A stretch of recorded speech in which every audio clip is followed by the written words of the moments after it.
हरियाणा में किसानों पर पुलिस के लाठीचार्ज के मामले में शिवसेना लीडर संजय राउत ने मरकजी हुकूमत को सख्त तनकीद का निशाना बनाया है। संजय राउत ने कहा कि किसानों पर हमला एक शर्मनाक वाकया है, इससे तालिबाना ज़हनियत की अक्कासी होती है। हमला होना इस देश के लिए बहुत ही शर्मनाक है। ये एक प्रकार से तालिबानी मानसिकता है।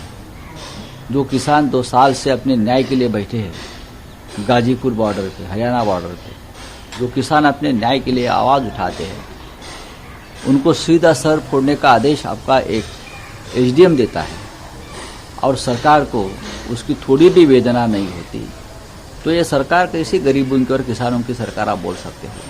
आप किसानों के मन की बात नहीं सुनते। जिस दिन जालियानवाला बाग का स्मृति दिन मेमोरियल कुछ कार्यक्रम चल रहा था, हिंदुस्तान के स्वतंत्रता संग्राम को 75 साल हो गए, उसका उत्सव हम मना रहे हैं। और जिस किसानों ने देश के स्वतंत्रता के लिए बड़ा योगदान दिया, बलिदान दिया, उसको आज भी आप गुलाम समझते हो, सर फोड़ते हो, आपको बहुत बड़ी कीमत चुकानी पड़ेगी।